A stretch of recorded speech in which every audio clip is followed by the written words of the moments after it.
인도하여 주시옵소서.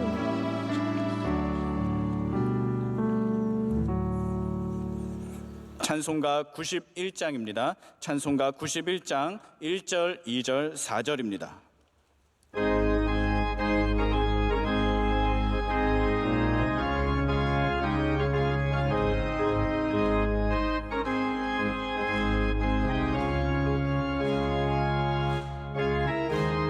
함께 박수치며 찬송합니다. 슬픈 마음 있는 사람 예수 이름 믿으며 영원토록 변함없는 기쁜 마음 얻으리. 예수의 이름은 세상의 소망이요 예수의 천국의 기쁨일세. 거룩하신 주의 이름 너의 방패 삼으라. 환난 시험 당할 때에 주께 기도드려라. 예수의 이름은 세상의 소망이요 예수의 이름은 천국의 기쁨일세. 우리 갈 길 나간 후에 보좌 앞에 나아가 왕의 왕께 경배하며 혈류하는 들으니. 예수의 이름은 세상의 소망이요 예수의 이름은 천국의 기쁨일세. 오늘 우리에게 주시는 하나님의 말씀은 신약 성경 고린도 후서 9장 5절로 7절 말씀입니다.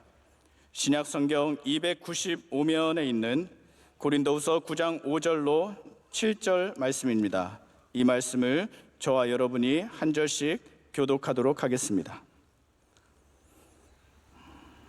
그러므로 내가 이 형제들로 먼저 너희에게 가서 너희가 전에 약속한 연보를 미리 준비하게 하도록 권면하는 것이 필요한 줄 생각하였노니 이렇게 준비하여야 참 연보답고 억지가 아니니라.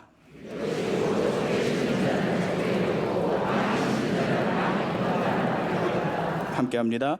각각 그 마음에 정한 대로 할 것이요 인색함으로나 억지로 하지 말지니 하나님은 즐겨내는 자를 사랑하시느니라. 아멘.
이제 말씀으로 은혜 받는 시간입니다. 담임 목사님께서 연보 6번째 이렇게 준비하라 제아의 말씀 선포하실 때 큰 은혜의 시간이 될 줄 믿습니다.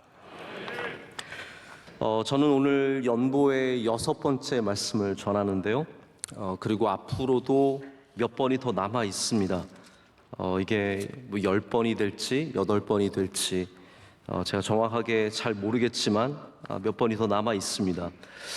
하지만 우리가 연보에 대해서 100번을 듣든 우리가 정말로 좋은 얘기를 아무리 많이 들어도 우리가 연보를 하는 자세가 변하지 않는다면 이 모든 것은 지식에 지나지 않게 될 것입니다. 그래서 여러분들이 연보의 6번째 순서까지 왔는데요. 이제는 정말 우리의 자세가 변화되기를 원합니다.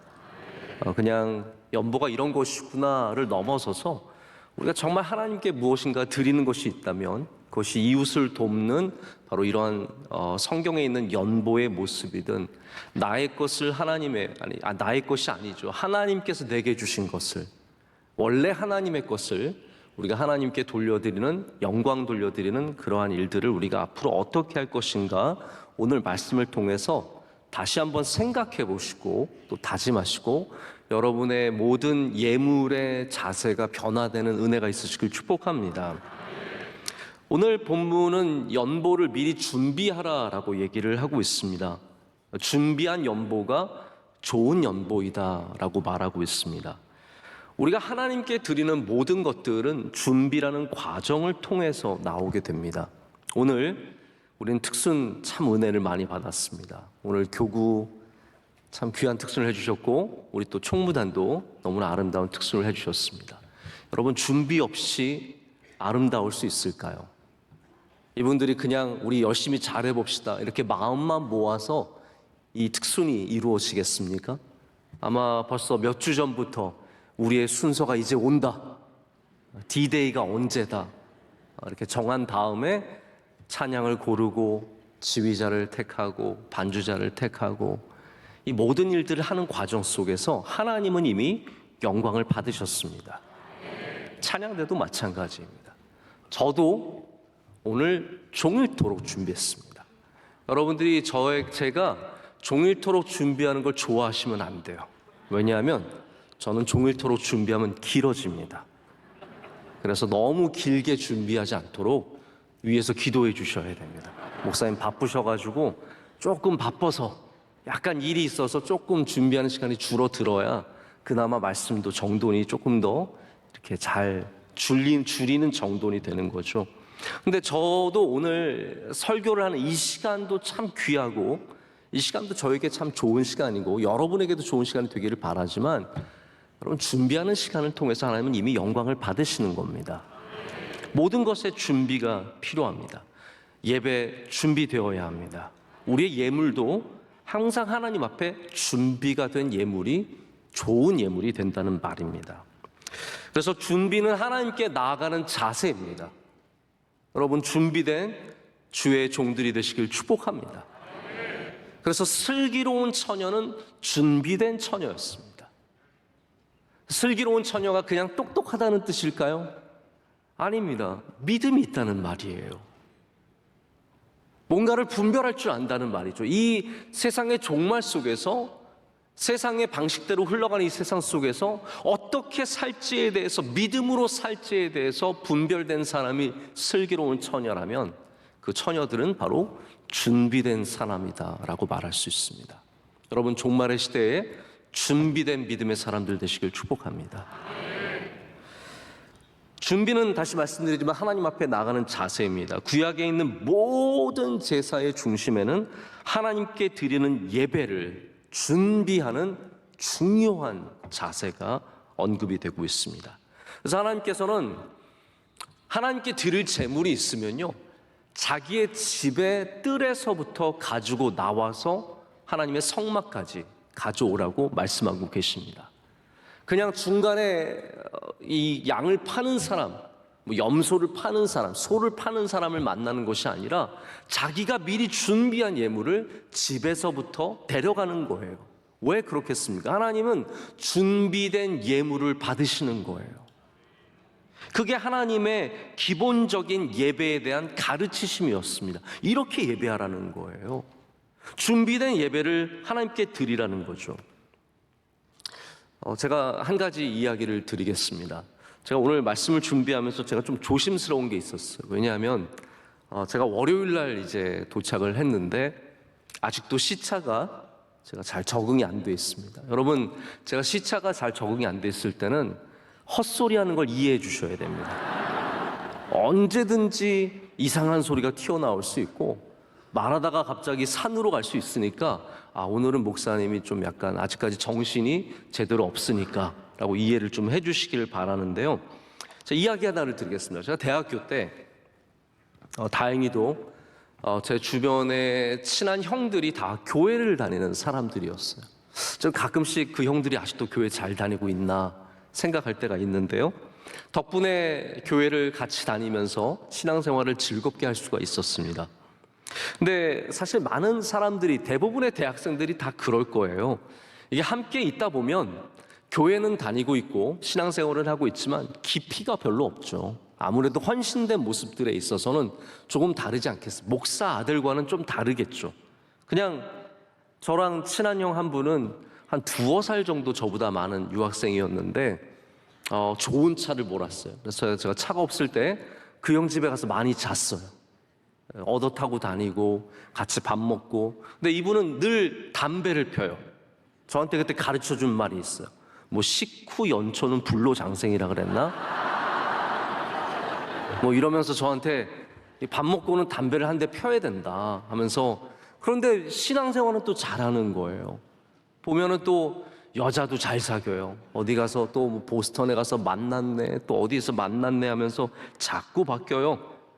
근데 제가 어느 날 토요일 날 그 형 집에 가서 이제 밤늦게까지 같이 얘기도 하고 또 공부도 하고, 공부는 조금밖에 안 했지만 주일날 같이 교회를 가기 위해서 그 형 집에서 잤습니다.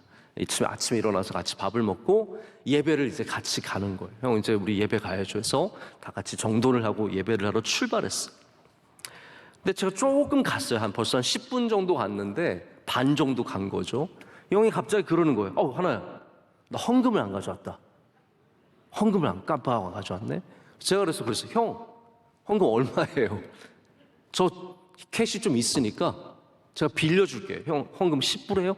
20불이에요? 제가 그 정도는 있으니까 빌려드릴게요. 그냥 주는 거 아니고 빌려줄 테니까 형 그냥 갑시다 그랬더니 이 형이 담배도 피고 여자도 많이 사귀는 이 형이 저한테 뭐라고 했냐면요, 아니래요.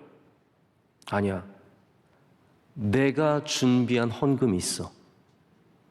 내가 준비한 헌금이 있어가지고 나 그걸로 내야 돼 라고 하면서 굳이 차를 돌려서 집으로 가서 그 헌금을 가져와서 제가 함께 예배를 드렸던 기억이 있습니다. 저는 이분의 다른 거는 잘 모르겠어요. 그런데 분명한 것은 이분이 예배에 대해서 분명한 이해를 갖고 있다는 거죠. 준비한 것을 드리려고 하는 마음. 제가 당시 다녔던 교회 목사님이 신학교를 졸업하고 처음 오신 목사님이셨어요. 그때 첫 아이를 낳고 저희를 가끔 불러서 밥도 해주시고 좋은 말씀도 해주시는 목사님이셨는데, 그 목사님이, 이게 하나님의 은혜인 것 같아요. 왜냐하면 제가 그때도 목사님 설교를 들으면서 참 목사님 설교가 너무 은혜가 된다, 도전도 많이 되고 참 많이 배우는 게 많았거든요.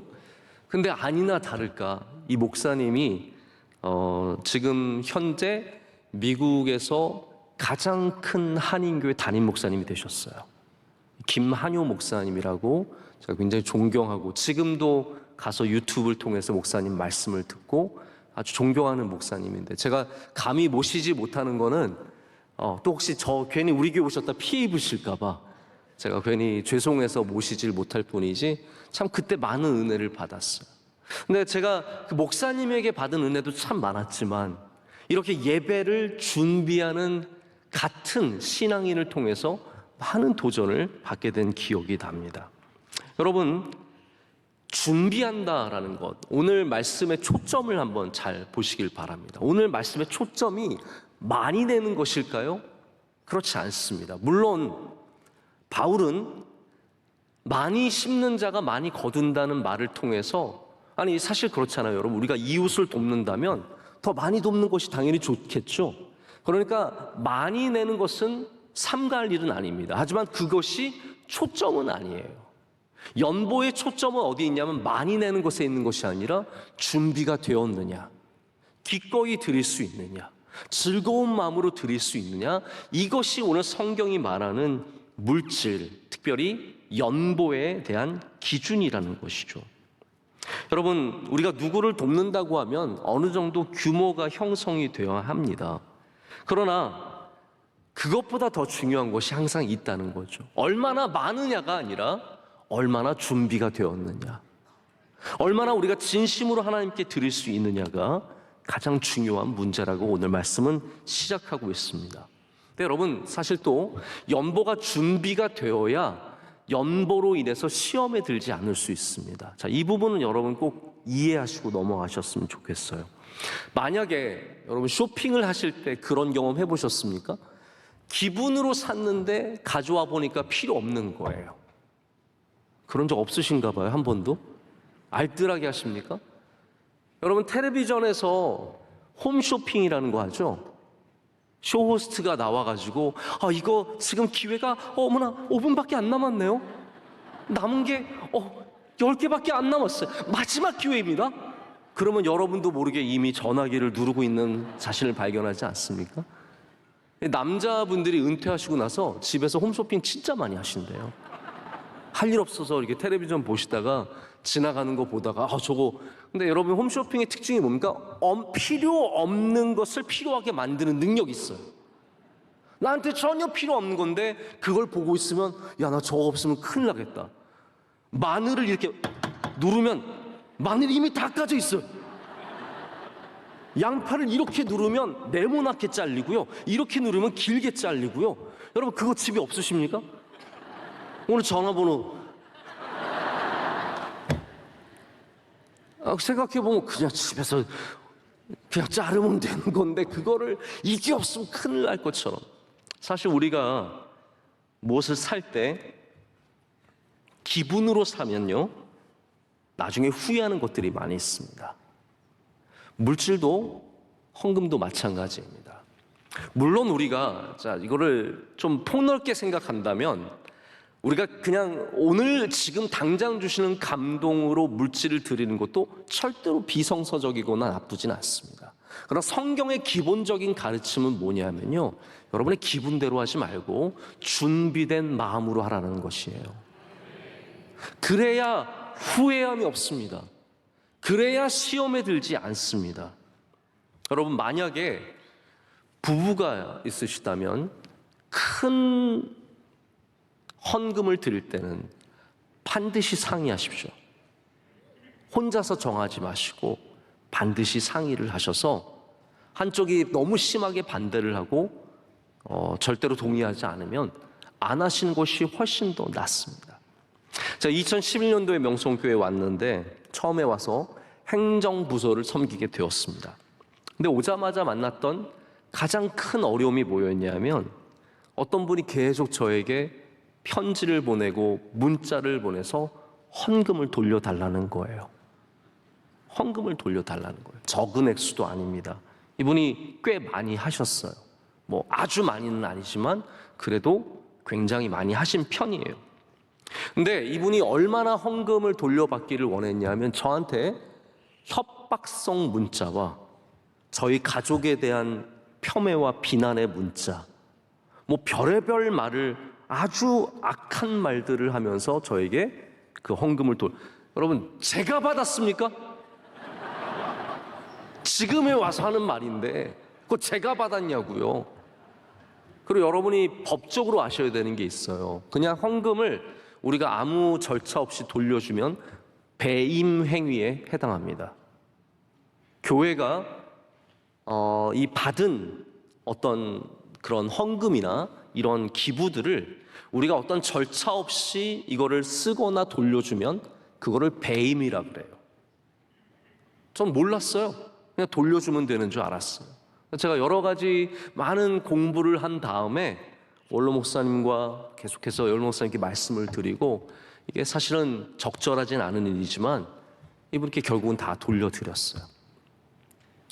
근데 제가 왜 이 말씀을 드리냐면, 이분이 왜 돌려달라고 했느냐면 남편과 상의 없이 헌금을 한 거예요. 그 다음에 남편이 알게 되면서 남편이 저에게 계속 문자를 보내면서 헌금을 돌려달라라고 얘기한 거죠. 여러분, 우리 교회는 여러분의 땅이나 집을 원하지 않습니다. 네? 오해하지 마세요. 저희가 여러분의 돈 뜯으려고 여기 있는 게 절대로 아닙니다. 여러분의 마음에 준비된 예물이어야 시험에 들지 않습니다. 할렐루야. 그 준비라는 것은 여러 의미를 갖고 있죠. 가정 안에서 함께 나의 얘기를 나눈 것과 마음의 준비를 하는 것과 다양한 준비가 있지만, 여러분, 준비되지 않은 예물들이 그래서 굉장히 위험할 수 있는 겁니다. 기분으로 한번 해보자, 남들도 하는데 해보자, 그게 안 좋다라는 거죠. 근데 저는 이 부분을 또 생각을 해보고 싶어요. 준비되었기 때문에 사실은 더 많이 드릴 수도 있는 거예요. 그렇지 않습니까? 준비되었기 때문에 내가 그 연보를 만들기 위해서 꾸준히 모으고 나의 삶의 규모를 조절하고, 여러분, 하나님께 무엇인가를 드리기 위해서 삶의 규모를 조정해 보신 적이 있으십니까? 여러분, 참 귀한 믿음인 줄로 믿습니다.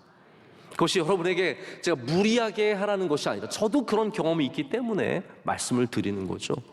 하나님께 드리기로 작정하고 준비하면서 나의 삶의 규모를 맞춰야 되는 거예요. 내 할 거 다 하고 쓸 거 다 쓰고 필요 없는 것도 다 사면서 하나님께 무엇인가를 드릴 수 없었기 때문에 더 오히려 많은 것을 드릴 수 있는 것도 준비를 통해서 가능한 것입니다. 그래서 여러분, 준비는 많이 드리기 위함도 아니고 적게 드리기 위함도 아니고 하나님 앞에 바른 자세를 갖기 위함입니다. 할렐루야. 다시 말씀드립니다. 준비라는 것은 많이 드리느냐에 적게 드리냐의 문제가 아니라 하나님 앞에 바른 자세를 갖는 문제입니다. 그래서 여러분께서 예배를 준비하시는 것만큼, 찬양을 준비하시는 것만큼 하나님 앞에 드리는 물질도 준비하시는 은혜가 있으시길 축복합니다. 생각하세요. 마음에 품으세요. 그리고 준비하세요. 하나님께서 그것을 기뻐 받으실 줄로 믿습니다. 근데 우리가 준비를 잘하려면 하나님의 마음을 알아야 돼요. 하나님의 마음을 아는 것이 준비의 중요한 자세입니다. 자, 마음의 문제는 사실 믿음의 중심 아닙니까? 하나님께서 사람의 외모를 보시지 않고 뭘 보신다고 하셨어요? 중심을 보신다고 하셨습니다. 너무 잘 아시잖아요. 그렇다면 우리가 드리는 예물도 마찬가지예요. 하나님이 우리가 얼마를 냈느냐를 보시는 것이 아니라 우리 안에 있는 자세를 보시는 거예요. 우리 안에 마음을 보시는 거예요. 그럼 우리가 하는 것에, 모든 것에 외모만 갖고 판단한다면 연보도 얼마냐가 얼마나 중요하겠어요. 이 사람은 얼마 냈고 이 사람은 얼마 냈고, 그게 사람을 외모로 가르는 거랑 똑같은 겁니다. 연보라는 것은 그 안에 드리는 마음이 훨씬 더 귀하다는 것입니다. 자, 우리가 연보를 드릴 때 가져야 하는 두 가지 마음이 있습니다. 제가 어느 것이 더 중요하다라고 말씀을 드리는 것이 아니라 그냥 하나씩 말씀을 드릴게요. 첫째는 이웃을 향한 마음이에요. 당연하죠. 연약한 자들, 지금 이 고린도 후서에는 이 고린도 교회가 드리는 연보도 교회가 어려우니까, 저기 어려운 사람들이 있으니까 그 마음으로 드리는 거거든요. 이게 돈 자랑하는 게 아닙니다. 그 사람들의 고통에 대한, 고난에 대한 공감으로 인해서 드리는 거죠. 여러분, 그래서 우리가 연보를 드릴 때는 연약한 자들을 향한 마음을 품어야 돼요. 예수님께서 우리에게 가르쳐 주신 마음이 무엇입니까? 컴패션이라는 거죠. 컴패션. 컴패션은 무엇입니까, 여러분? 공감하는 거예요. 예수님께서 아픈 자들이 있으면 불쌍히 여기셨습니다. 성경에 측은히 여기셨다라고 되어 있죠. 이 측은히 여기신 것이 예수님께서 그들의 아픔을 공감하신 거예요. 저희가 미국에서 살 때 노숙자들이 참 많았습니다. 노숙자들이 많아가지고 저는 노숙자들이 어떤 삶을 사는지 대충 알기 때문에 별로 돕고 싶은 마음이 없었어요. 지금도 마찬가지예요. 지금도 미국에 사는 많은 노숙자들이 마약이라든지 알코올 중독이라든지 이런 다양한 문제에 노출되어 있고, 우리가 돈을 주면 그 돈으로 당장 가서 그런 거를 사는 경우가 굉장히 많습니다. 그래서 제가 돈 주는 거를 아까워서가 아니라 이게 참 기꺼이 주기가 어려운 마음이 있었어요. 근데 저희 아내가 이제 저랑 같이 미국에 있을 때 저희 아내가 맨하탄에 있는 학교를 다녔어요. 매일 지하철을 타고 학교를 나가는데 저희 아내가 나갈 때마다 1불짜리를 몇 개 챙겨서 거기다 포스트잇을 붙입니다. God loves you. Jesus loves you. 이런 포스트잇을 붙여가지고 만나면 하나씩 주는 거예요. 저는 단 1불도 한 번도 준 적이 없는데 노숙자들한테는 하나씩 주는 거예요. 제가 그걸 보고 솔직히 그럴 필요 없다라고 말하고 싶었지만 저희 아내는 그들의 아픔을 공감하고 있었던 것이고, 저는 그냥 그들을 어떤 문제덩어리로만 봤던 거죠. 여러분, 공감은 우리 모두가 가져야 하는 마음입니다. 할렐루야. 왜 그렇습니까? 예수님께서 공감하셨기 때문이에요. 근데 이 공감이라는 것이 아픔을 경험하지 않으면 잘 갖기가 쉽지 않습니다. 배가 아파 본 사람이 배 아픈 걸 알아요. 근데 배 아픈 것도 며칠 지나면 기억 안 나죠. 남이 배가 아프면 배가 아픈 걸 잘 이해를 못해요. 머리가 아픈 사람이 머리가 아픈 사람 이해를 하고요, 가난했던 사람이 가난한 사람을 이해하고, 어려움을 경험했던 사람이 어려움을 이해를 해요. 그래서 예수님만이 우리 모두를 이해하시는 겁니다. 예수님이 이 땅에 오셔서 가장 어려운 삶을, 가장 비천한 삶을, 가장 배고프고 힘든 삶을 사셔보셨기 때문에 우리를 아시는 거예요.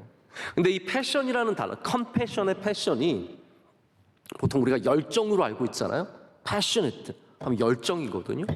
그런데 사실 우리 교회에서 패션이라는 단어가 쓰일 때는 고난이라는 단어로 쓰입니다.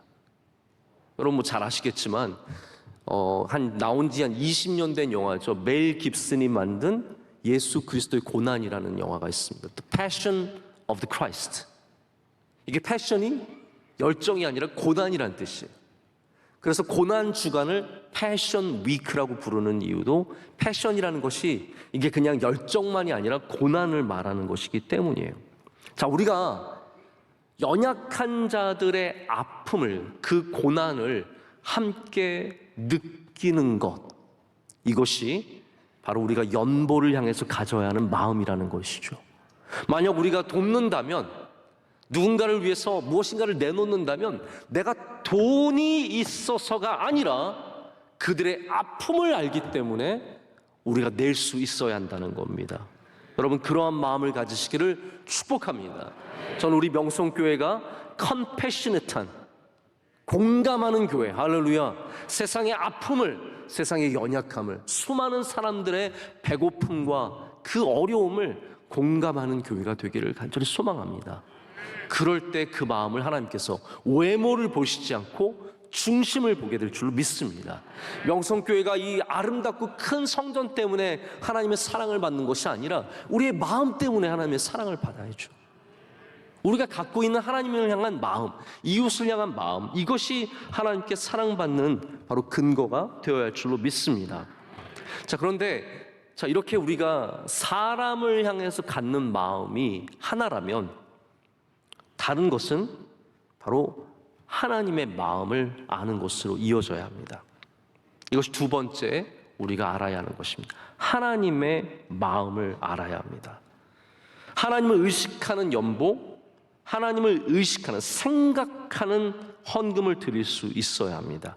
오늘 말씀에는 하나님을 생각하는 것이 두 가지로 나오는데 제가 이것만 오늘 좀 말씀을 드리고 말씀을 정리를 하겠습니다.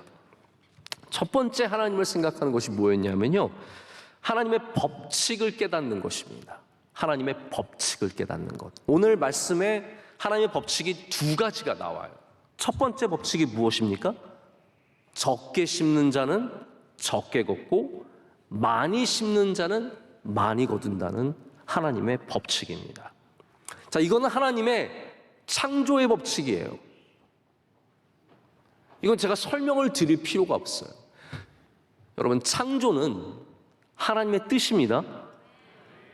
그렇기 때문에 우리가 누리는 이 모든 창조 세계의 물리적인, 자연적인 법칙들은 하나님의 뜻과 하나님의 마음과 생각이 들어가 있습니다.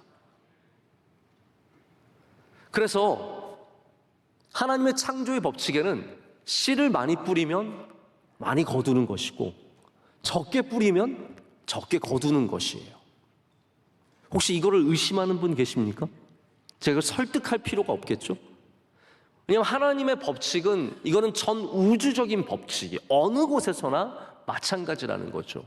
다만 우리는 이것이 전부는 아니라는 것을 알고 있어요. 우리가 그것을 어디서 배웠습니까? 욥기에서 배웠죠. 욥기를 배우니까 하나님의 이 창조의 법칙 외에도 하나님은 더 많은 법칙을 갖고 계신 거예요. 그래서 우리가 창조의 법칙으로만 무엇을 판단하려고 할 때 잘못 판단할 수가 있다는 것을 제가 욥기를 통해서 말씀을 드린 적은 있습니다. 하지만 기본 전제는 이겁니다. 적게 뿌린 사람은 적게 거두고 많이 뿌린 사람은 많이 거둔다는 것이죠. 이것이 예수님의 비유에도 나와 있는 거예요. 우리가 뿌린 씨앗이 큰 나무가 되고 많은 열매를 맺는 것, 30배, 60배, 100배의 열매를 맺는 것, 이것이 주님께서 가르쳐 주신 바로 씨앗의 법칙입니다. 여러분, 많이 뿌리시기를 축복합니다. 또 하나의 법칙이 있습니다. 이것은 말씀 후반부에 나오는데요, 거기에는 뭐라고 되어 있냐면 하나님께서 즐겨내는 자를 사랑하신다라고 했습니다. 즐겨내는 자를 사랑하신다. 자, 성경에 여러분 혹시 구약이나 다른 곳에서 하나님께서 즐겨내는 자를 사랑하신다라고 적혀 있는 거 보신 적 있으십니까? 없습니다. 그러니까 문자적으로 즐겨내시는 자를 사랑하신다라고 적혀 있는 성경은 없어요. 그러나 우리는 성경의 많은 곳에서 바로 하나님께서 이렇게 행하시는 것을 보게 됩니다. 자, 제가 다 자꾸 이 말씀을 드리는데 우리가 많이 내는 것에 초점을 맞추는 게 아닙니다. 많은 것을 하나님께서 기뻐하신다에 초점을 맞추고 있는 게 아닙니다. 근데 구약 성경에 보면 많이 냈는데 하나님이 기뻐하신 경우가 있어요. 어떤 경우입니까? 바로 솔로몬의 1000번제입니다. 솔로몬의 1000번제 기억하시죠? 자, 우리가 1000번제도 다시 여러분 이미 잘 알고 계시겠지만 그게 하루에 한 번씩 제사 드려서 1000번제가 아니라 솔로몬이 1000번제를 한꺼번에 드린 것이 1000번제입니다.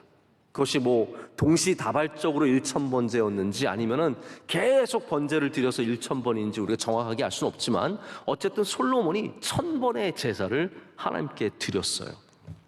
제가 이 규모가 대단하기 때문에 여러분께 그 경고의 말씀을, 주의의 말씀을 먼저 드린 겁니다. 근데 하나님께서 1000번제를 받고 좋아하셨어요? 싫어하셨어요? 좋아하셨어요. 이걸 놓치시면 안 됩니다. 하나님께서 절대로 규모의 제사를 기뻐하신 건 아니었어요.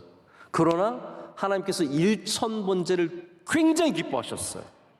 어떻게 할 수 있습니까? 솔로몬이 1000번제를 드리고 나서 하나님께서 솔로몬에게 나타나십니다. 솔로몬에게 물어보시죠. 너 원하는 게 뭐냐? 여러분들도 아들이 잘하면 뭐라고 해요? 너 원하는 게 뭐냐? 안 그러세요? 저도 이번에 제가 딱 위에서 돌아오니까 저희 첫째가 저를 부둥켜 안고 눈물을 흘리는 거예요. 아빠, 저희 셋째는 뒤에서 오오 이러고 있고, 첫째 영민을 끌어. 영민아, 넌 원하는 게 뭐니? 뭐 해줄까? 여러분, 아들이 잘하고 딸이 잘하고 백성이 잘하고 성도가 잘하면 하나님은 주고 싶어 하세요. 그래서 솔로몬에게 물어보신 거예요. 너 뭘 원하니? 그랬더니 솔로몬이, 하나님, 제가 지혜가 필요합니다. 저 분별할 줄 알아야 됩니다. 저에게 분별력을 좀 주세요. 그랬더니 하나님께서, 그래, 내가 너에게 세상에 없는 지혜와 총명을 주겠는데 네가 구하지도 않은 부귀와 영화도 다 주리라. 이런 거 좋으시죠? 네. 그래서 솔로몬이 그 부자가 된 거예요. 이 온 세상에 수많은 부자가 있었지만 아직까지 솔로몬만한 부자가 없다라고 얘기하지 않습니까? 하나님께서 주신 거예요. 자, 그러면 우리는 여기서 하나님께서 1000번의 제사를 기뻐하신 줄 알게 되죠. 근데 우리가 아는 하나님은 어떤 하나님이십니까? 외모를 보지 않고 중심을 보신다는 거예요. 그렇다면 솔로몬의 1000번제의 중심은 무엇이었습니까? 하나님을 사랑하고 경외하는 마음이었다는 거예요. 하나님을 사랑하고 경외하는 마음이 있었기 때문에 즐겨하는, 기쁨으로 하는 제사였기 때문에 그 1000번제에 능력이 있었다는 겁니다. 다시 말씀드립니다. 규모만 보지 마십시오. 규모를 안 볼 수는 없습니다. 그러나 1000번제의 핵심도 그 규모가 아니라 바로 솔로몬이 즐겨하는 마음으로 했다라는 것이죠. 믿음의 사람들, 우리가 믿음의 사람들 하면 뭐 뻔하지 않습니까? 아브라함이나 모세나 나중에 다윗이나 히스기야나 또 포로기에서 돌아온 에스라나 이러한 사람들 보면요, 다 하나님께 어떠한 제사를 드렸습니까? 기쁨의 제사, 즐겨 드리는 제사를 드렸다라는 겁니다. 오늘도 여러분의 예배가 즐겨 드리는 예배라면 하나님은 예배를 통해서 여러분에게 더욱더 가까이 가주시고 여러분의 마음의 소원을 들어주시고 은혜를 베풀어 주실 줄로 믿습니다. 반대로 제사의 가장 신랄한 비판, 잘못된 제사에 대한 예는 말라기에 등장을 합니다. 말라기는 뭐 여러분 당연히 잘 아시겠지만 구약 성경의 마지막 성경이죠. 예수님 오시기 전에 마지막 정경이라고 할 수 있는 성경입니다. 하나님께서 마지막으로 말씀하셨어요. 근데 우리는 그 말라기에서 무엇을 발견하냐면요, 완전히 망가진 예배를 발견하게 됩니다. 제사가 완전히 무너졌어요. 처참해졌습니다. 제사장들은 하나님을 경외하지 않습니다. 백성들은 하나님을 사랑하지 않아요. 그래서 하나님께 뭘 가져가냐면요, 하나님께서 정말 너무, 여러분 생각을 해보세요. 하나님께서 이걸 말씀하시면서 얼마나 기분이 안 좋으시겠어요. 만약에 제가 뭐 그런 일은 없겠지만 누가 뭐 저희 예를 들어서 부목사님이 목사님 설날인데 제가 제주도에서 귤 한 상자를 목사님 보내드리는데 목사님 잘 드셨으면 좋겠습니다 했는데 귤을 상자를 딱 열고 보니까 다 곰팡이가 쓸어있어요. 아니, 그랬다는 게 아니라 그렇다면 제 기분이 어떻겠어요? 목사님 지나가니까 목사님, 제가 목사님 위해서 좀 좋은 거 하나 드리려고 저기서 오다가 샀습니다 하면서 제가 요즘에 목사님 아시죠? 이 붕어빵이 너무 귀한 거 아시죠? 붕어빵 하나 드세요 하고 딱 열었는데 머리는 없고 꼬리만 있다고 생각해 보세요. 머리는 지가 먹고 팥도 다 띄어 먹고 꼬리만 저한테 준다면 제가 기분이 어떻겠어요? 이것도 네가 먹어라. 그러지 않겠습니까? 그거를 말하는 거 구차하죠. 너 나한테 왜 꼬리만 주니? 넌 나한테 왜 곰팡이 쓴 것만 주니? 하나님께서 완전히 망가진 제사에 대해서 말씀하시면서 얼마나 하나님 스스로가 가슴 아프시겠습니까? 너 어떻게 이런 걸 나한테 가져올 수 있니?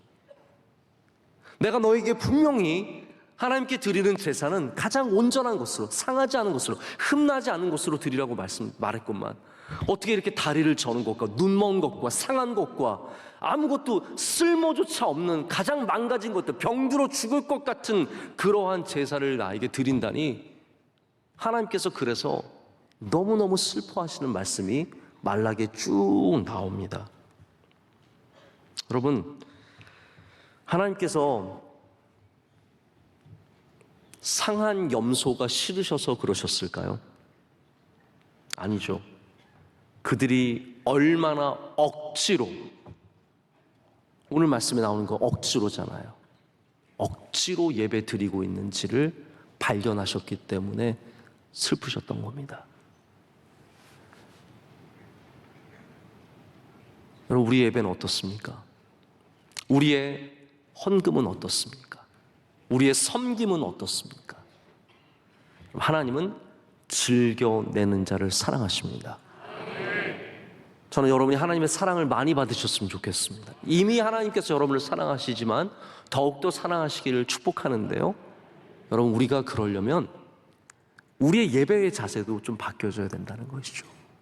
억지로가 아니라 즐겨할 때, 섬기더라도 즐겨할 때, 무엇을 하든지 즐겨할 때 하나님께서 그 사람을 사랑하시는 거예요. 오늘 왜 하나님이 다윗을 사랑하셨는지 너무 느껴지지 않으세요?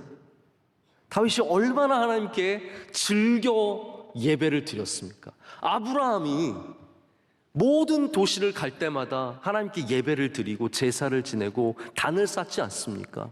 그게 억지로 한 것이 아니라 즐겨 했기 때문에 하나님이 그것을 기뻐하신 거예요. 저는 사실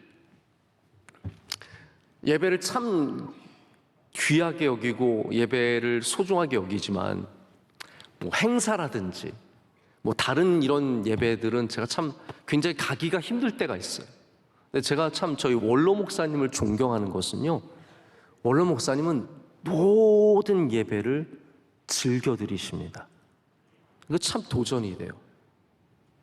목사님이 설교하실 때만 즐겨서 하시는 게 절대로 아닙니다. 물론 그땐 더 즐겨 하시죠. 여러분 아시잖아요. 그러나 원로 목사님은 설교 안 하실 때도 정말 하나님께 즐겨 예배 드리십니다. 여러분에게도 그런 은혜가 있으시길 축복합니다. 그래서 신앙의 핵심은 즐겨하는 거예요. 믿음의 핵심은 우리 중심에 있어야 하는 것은 바로 즐겨하는 것입니다. 그것이 바로 억지로 하는 것, 인색함의 반대말입니다.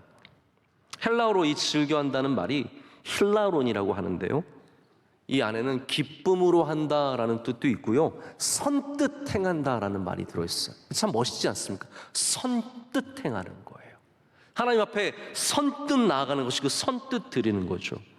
만약에 여러분이 하나님의 부르심을 받았는데 그것을 선뜻 행한다면 하나님은 그 사람을 사랑하실 것입니다. 왜냐하면 즐겨내는 자를 사랑하신다고 하셨기 때문에. 여러분, 교회의 부름을 받으실 때 조금 다른 이야기입니다. 저는 뭐 하나님이 부르셨다라고 말씀을 드리고 싶지는 않습니다. 그렇게 여기면은 복이 되지만 그러지 않을 수도 있기 때문에. 그러나 만약 여러분이 교회에서 섬김의 부르심을 받는다면 선뜻 해보시면 좋을 것 같아요. 선뜻 해보시면 복이 될 수 있을 것 같아요. 우리 명성교회에 봉사하시는 분들 선뜻 하시길 축복합니다. 그러면 거기에 하나님이 은혜를 베풀어 주시는 거죠. 성경에는 선뜻 낸 사람들이 많이 나와요. 예를 들어서 바나바와 같은 사람들, 초대교회 바나바는 자신의 재산을 다 내어서 초대교회를 세우고, 여러분 그 당시에 초대교회에 어떠한 부자가 몇 명 있었겠습니까? 정말 다 어려운 사람들, 힘든 사람들, 제자들 보세요. 뭐 대단한 사람 별로 없잖아요. 그런 사람들 모여서 예배 드리고 있는데 바나바와 같이 유력한 사람이, 구브로의 아주 거부였어요. 그 지역에 있었던 큰 섬의 거부였던 그가 이 예루살렘에 와서 자신의 재산을 다 내어놓고 그것을 다른 사람에게 나누어 줬을 때, 교회에게 나누어 줬을 때 그것이 얼마나 귀했습니까? 근데 바나바는 선뜻한 거죠. 즐겨낸 거예요. 그런데 그걸 흉내낸 사람 있죠? 누구입니까? 아나니아와 삽비라예요. 아나니아와 삽비라도 냈어요. 그런데 이들은 어떠한 마음으로 냈습니까? 인색함으로. 딱 이거예요. 억지로. 그러니까 하나님께 사랑을 받을 수가 없게 되는 겁니다. 여러분, 하나님이 아나니아 삽비라가 바나바는 5만 원 냈는데 아나니아 삽비라가 3만 원 내서 섭섭하셨을까요? 다시 말해서 규모의 문제가 아니라니까요. 마음의 중심의 문제라는 거예요. 바나바는 하나님께 기꺼이 기쁨으로 즐겨내었지만 아나니아 삽비라는 인색함으로 내었다라는 겁니다. 여러분, 기쁨, 우리가 무엇을 하든지 믿음 가운데 기쁨이 있어야 합니다. 예배도 기쁨이 있어야 하고, 기도도 기쁨이 있어야 하고, 말씀을 읽을 때도 기쁨이 있어야 하고, 찬양할 때도 기쁨이 있어야 하고, 섬길 때도 기쁨이 있어야 합니다. 여러분, 거기까지 성장해 가시길 축복합니다. 그래서 기쁨은 성장의 사인이에요. 누가 기쁜 얼굴을 하고 있느냐? 성숙한 사람이 기쁜 얼굴을 하고 있는 거예요. 성숙하지 못하면 내내 불평의 얼굴을 가질 수밖에 없습니다.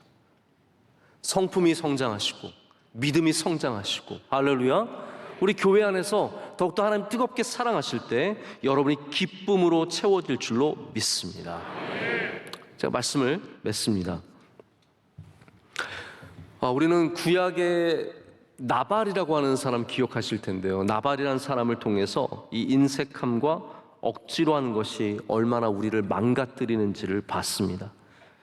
다윗이 광야에서 피하는 동안 나발의 가축들과 나발의 목자들을 돌봐주고 지켜줬는데, 그가 양털 깎는 날이 되어서 잔치가 벌어졌을 때 막상 다윗이 부하들을 보내서 먹을 것을 요청했을 때 그는 인색하게 굴었습니다. 인색했다라는 거예요. 선뜻 내어주지 않았습니다. 왜 선뜻 내어주지 않았을까요? 왜냐하면 나발은 원래부터 다윗을 경멸하고 얕보고 귀하게 여기지 않았기 때문입니다. 예수님께서 과부의 2렙돈을 칭찬하셨습니다.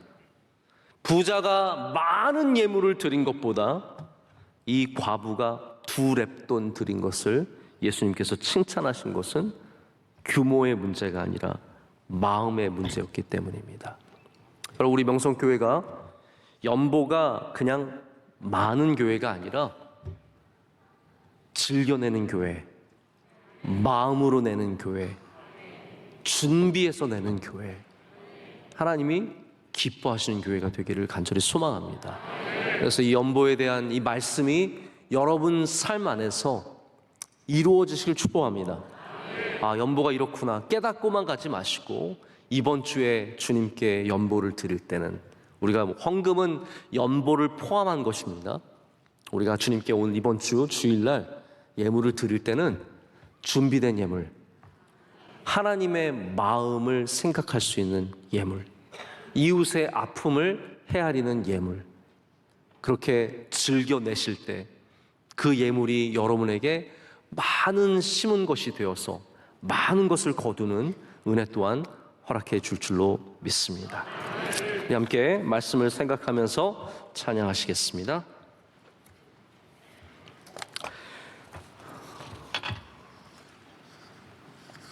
우리 온 맘 다해 함께 찬양합니다.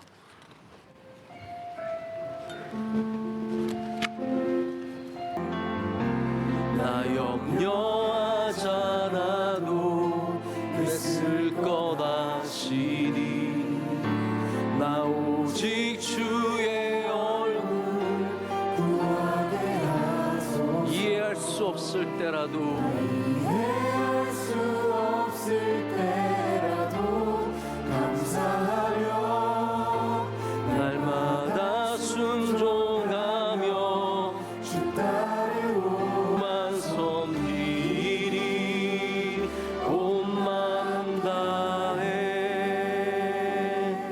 이제는 우리 주 예수 그리스도의 크신 은혜와 하나님 아버지의 영원하신 사랑과 성령님의 함께하시며 임재하심이 주의 말씀을 듣고 마음이 변화되고 주님께 더욱더 즐거이 기꺼이 행하며 나가는 주의 모든 사랑하는 성도들과 속한 곳들 위에 이제로부터 영원토록 함께 하시기를 간절히 축원하옵나이다.